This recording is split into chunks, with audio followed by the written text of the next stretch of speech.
dalam industri farmasi, fragrance, agrokimia, dan lain-lain. Menurut Tetsuro, beberapa derivat senyawa aromatik keton itu dapat diisolasi dari bahan alam. Senyawa aromatik keton yang diperoleh dari bahan alam merupakan metabolit sekunder, sehingga jumlahnya pun sangat sedikit dan sulit diperoleh dalam keadaan murni.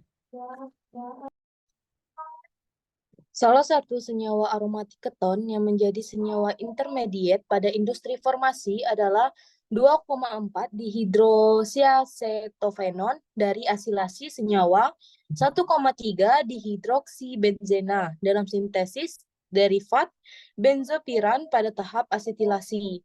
Penggunaan LCl3 sebagai katalis asetilasi memberikan beberapa masalah, yaitu toksisitas, berbahaya dalam penanganannya, dan susah mengisolasi produk. Prokakoza menyatakan bahwa katalis berbasis zeolit merupakan kelompok katalis yang paling menjanjikan untuk reaksi asilasi.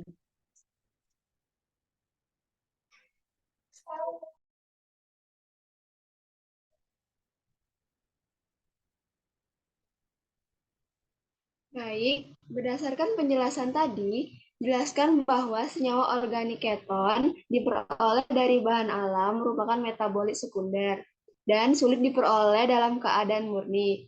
Pertanyaan saya, berikan salah satu contoh sintesis senyawa keton dan bagaimana mekanismenya.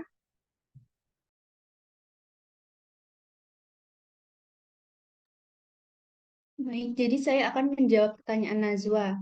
Nah, oksidasi eugenol itu menjadi vanilimetil keton dilakukan dengan reaksi Wacker menggunakan katalis palladium klorida 10% mol.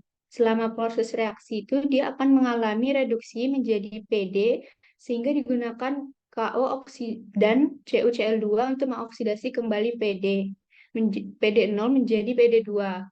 Mekanisme reaksi oksidasi ini diawali dengan pengikatan ion Cl- oleh senyawa PdCl2 membentuk PdCl4 yang kemudian dilanjutkan dengan pergantian atom Cl dengan senyawa eugenol sehingga menjadi kompleks PdCl3 eugenol.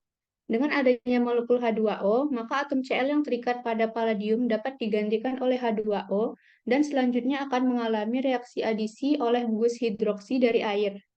Sesuai dengan aturan Markov-Nikov, regioselektivitas reaksi adisi dengan air cenderung akan masuk pada karbon yang lebih tersubstitusi, yaitu karbon sekunder. Hal ini disebabkan oleh adanya efek hiperkonjugasi yang dapat menstabilkan karbokation. Mekanisme reaksi Wacker ini diakhiri dengan adanya penataan ulang ikatan membentuk gugus keton. Jadi ini adalah contoh reaksinya.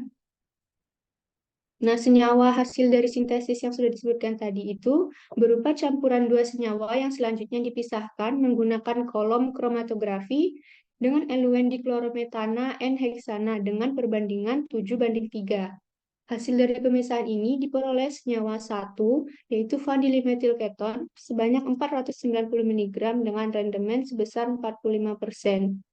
Uji kemurnian ini kemudian dilakukan dengan kromatografi lapis tipis menggunakan 3 sistem eluen yang berbeda, yaitu diklorometana dengan R1 0,43, N-heksana etil asetat dengan R 0,40 dan N-heksana diklorometana.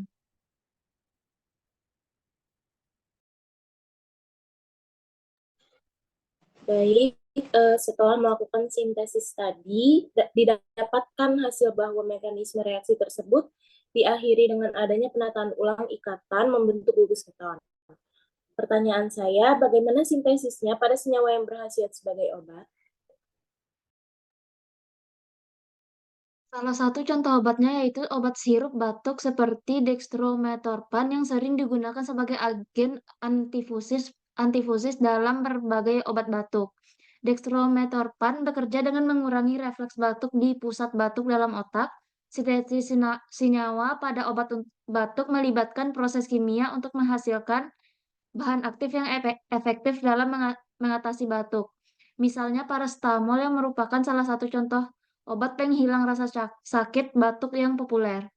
Dapat disintesis melalui reaksi antara amina dan asil klorida atau anhidrida untuk membentuk ikatan amina. Berikut adalah contoh strukturnya.